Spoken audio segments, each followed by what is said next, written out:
Welcome back everybody. So this is gonna be a quick update video for you guys on stock market. And before we get started, please smash that like button, and 100 plus likes on this video would be greatly appreciated. And if you are new here, consider subscribing, and a lot of people are just watching, so I would really appreciate if you guys hit that subscribe button and subscribe to the channel so you don't miss out on any new videos I post. Now, if you want to help out the channel and you want to get my daily trade ideas, my swing trade ideas, and 3 days of live trading, check out the Patreon, and that link will be down below in the description.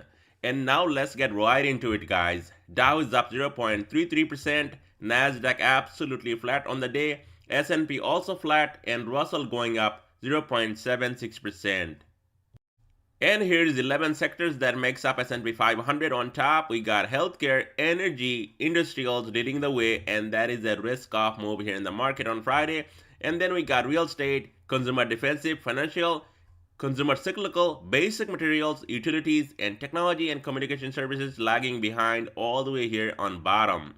Now, week-to-date performance right here. Also on top, energy leading the way, healthcare, consumer cyclical, financial, industrials. On bottom, lagging behind, utilities, technology, communication services, real estate. And what we got here on stock market map, especially healthcare, you can look at it right here. Eli Lilly up on the day 1%, J&J up, and then you got Chevron going up 0.5% almost, and XM also up green on the day. Tesla going up 0.5%, Amazon flat, Meta down close to 1%, Google going down 1.29%, and Nvidia with some good earnings. Sell the news, it's down again on Friday 1.93%, and I think for the week it's almost down like 4%. Microsoft going flat on the day on Friday, and Apple going down 0.70%. And here's my X account, and if you're on there, definitely give me a follow, and I do post a lot of things right here on X. Now let's have a look at bullish percent index right here, BPSPX, and look at this, guys. Last week it was actually down here at 80, and now RSI off the page 82.14, and you can see right here MACD also getting really overbought, and that means one thing: soon or later it's coming. There is no point you should be going and chasing anything in this market right now. Wait for a juicy pullback. Now also fear and greed index right here, and this is as of Friday right here, reading at 69. So I mean, it's almost there. Extreme greed, I would say it's here in the market. This one lagging behind. And then look at the sentiment. Again, people are turning more bullish right now. 45.3 people are bullish, and only 23.6% are bearish in this market. And that means one thing. I mean, look at this flip, guys. 4 weeks ago, 24.3 they were bullish in this market, and look at the size right here. Over 50% they were bearish in this market, and guess what? We saw that massive rally to the upside. Now, one more thing I want to show you guys. You can see S&P 500 right here inside this rising wedge. Now, typically rising wedge, you see a breakdown, right? But in this market, I mean, we have seen it before, rising wedge just going up and up and up and not coming down. But if you look at right here, dollar also breaking out, but we're not seeing any big, move to the downside here on S&P 500. But imagine if this thing actually breaks out to the upside, you're going to see that breakdown on S&P 500.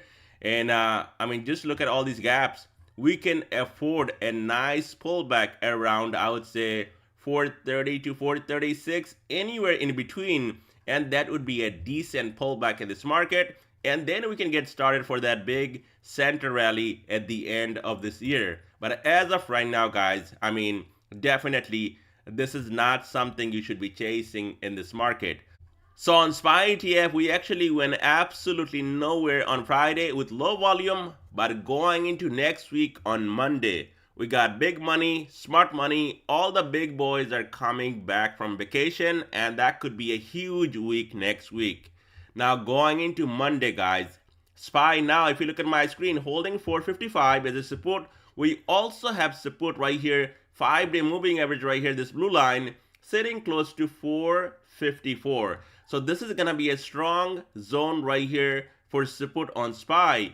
And only below that, you want to watch 450, 446.62, and then 443, and then this gap 441.33. Now to the upside, Bollinger Band on top expanded all the way up to 466. Now if that happens, somehow this thing can hold 455 and we see another push up to 460, that is gonna be even more and more extremely overbought at that point. And at some point you're going to see selling here on SPY ETF, and that is why you gotta be careful, especially buying here on top. So watch out next week on Monday. You wanna watch the support between 454 and 455. And as long as this thing can hold above that level right here, you're going to see 460. Now to the downside, below 455 and 454, this blue line right here, you're going to see a dump off down to 450 and then possibly down to 13-day moving average right here, 446.62, 443, and then this gap down here, 441.33. So Triple Q also going absolutely nowhere on Friday with low volume, and now it's below 390. And you can see on Wednesday, we called it before, that big rejection from 393. And this thing came down, but it was holding 390, and now it's holding this support right here around 388 as a support into closing. So next week, guys, I mean, this thing, if you look at it from the bottom right here, it's up over $50 in just a matter of 3.5 weeks. And that is just insane. So we can definitely afford a pullback. So next week, you want to watch 388 as a support right here. And below that, somehow we gap down on Monday. Then watch out for the support 384, 382.54, 380, and then this gap down here 378.28. Now Triple Q actually gets above 393, then blue sky above, and you're going to see almost a 95% guarantee you're going to see a fresh new all-time high above 393.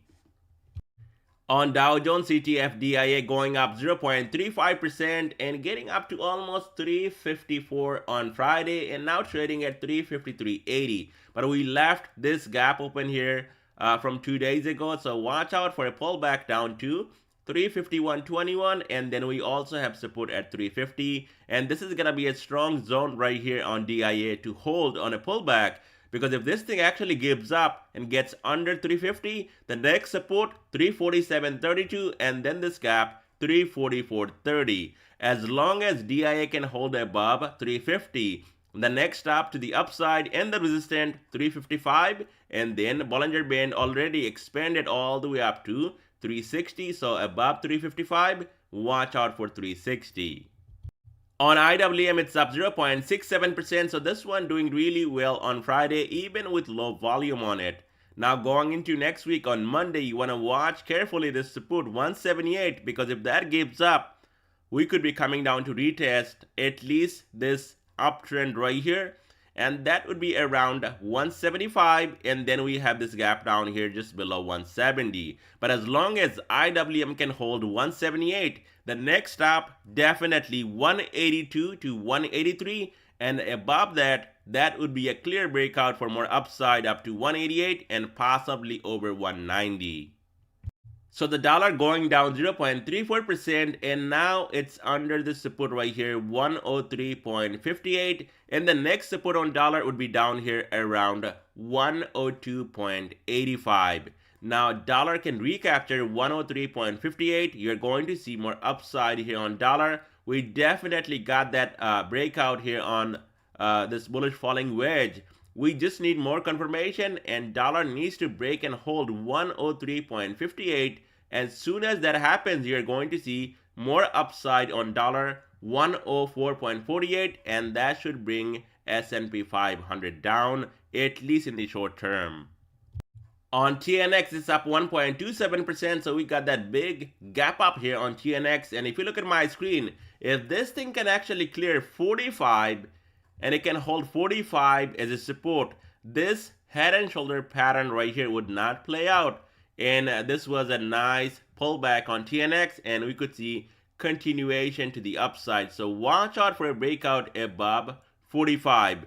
And soon as that happens, this thing can move higher up to even right here around 47, and that should put a lot more pressure on especially Nasdaq 100 and then S&P 500. On a pullback, now you're gonna watch this to put down here 44.34 and then 43.71 on TNX.